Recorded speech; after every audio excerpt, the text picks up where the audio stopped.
அதே போல தேசபக்தி மிக்க முஸ்லிம்களும் இங்கே அமைந்து நிலவ வேண்டும் என்று விரும்புகின்றார்கள். தேசத்திற்கு விரோதமாக சிந்தனை இருக்கக்கூடியவர்கள், பயங்கரவாதிகளுக்கு ஆதரவான சிந்தனை இருக்கக்கூடியவர்கள், பாகிஸ்தானுக்கு ஆதரவான சிந்தனை இருக்கக்கூடியவர்கள், பயங்கரவாதிகளை ஆதரிக்கக்கூடியவர்கள், பிரிவினைவாதிகள் தான் இன்றைக்கு இந்த பகுதியில் அமைதி நிலவக்கூடாது, கலவரம் ஏற்பட வேண்டும் என்பதற்காக இந்த இஸ்லாமிய மக்களுடைய நன்மைக்காக மத்திய அரசாங்கம் கொண்டு வரக்கூடிய எல்லா சட்டங்களுக்கு எதிராகவும் தொடர்ச்சியாக போராட்டங்களை நடத்தி கொண்டிருக்கின்றார்கள். இத்தனை ஆண்டு காலமாக நாமும் பொறுத்திருந்தோம். காவல்துறை இங்க இருக்கக்கூடிய இந்த மாவட்டத்தில் இருக்கக்கூடிய காவல்துறை எந்த காவல்துறையாக இருந்தாலும் சரிதான், பல ஆண்டு காலமாக நாம் பார்த்துக் கொண்டிருக்கின்றோம். யார் வேண்டுமானாலும் போராட்டம் நடத்தலாம், அது எஸ்டிபி அமைப்பு நடத்தலாம், தமிழ்நாடு தௌஹீத் ஜமாத் நடத்தலாம், பாகிஸ்தான் இருக்கக்கூடிய பயங்கரவாதி வந்து கூட்டம் போடுறா கூட இங்க போடலாம், அமித் ஷா வந்து இங்க கூட்டம் போடுறா கூட போடலாம், காவல்துறை அனுமதி கொடுக்கும்.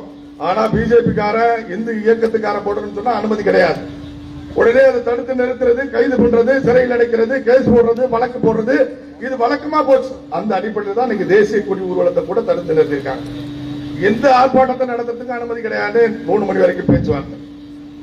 அதனால காவல்துறை இன்னைக்கு நீங்க ஞாபகத்தில் வச்சுக்கணும், இனிமேலுக்கு முஸ்லிம் அமைப்பு எந்த அமைப்பு அது யாராக இருக்கட்டும், ஒரு கூட்டம் முத்துப்பேட்டையில போட்டா அடுத்த நாள் அடுத்த கூட்டம் பிஜேபி போடும், இல்லன்னா RSS போடும், இல்லன்னா இந்து முன்னணி போடும், இல்லன்னா VHP போடும். எங்கிட்ட 40க்கு மேற்பட்ட அமைப்பு இருக்கு. 4 அமைப்பு கிடையாது, 40க்கு மேற்பட்ட அமைப்பு இருக்கு எங்கிட்ட. இனிமே ஒரு கூட்டணி யாருக்காவது இந்த காவல்துறை அனுமதி கொடுத்து இங்க கூட்டம் போட்டு மத்திய அரசாங்கத்தை விமர்சிக்கிறோம்னு சொல்லி இந்துக்களை விமர்சிக்கிறது, இந்து கடவுளை விமர்சிக்கிறது, அந்த மாதிரியான நடவடிக்கைகள் இருந்துச்சுன்னு சொன்னா அடுத்த நாள் மறு கூட்டம் நடக்கும். இங்க அமைதிங்கிறத நீங்க எதிர்பார்க்க முடியாது. நிச்சயமா அவர்களுடைய ஆசையை நிறைவேற்ற மாதிரி ஆய்வு காவல்துறை.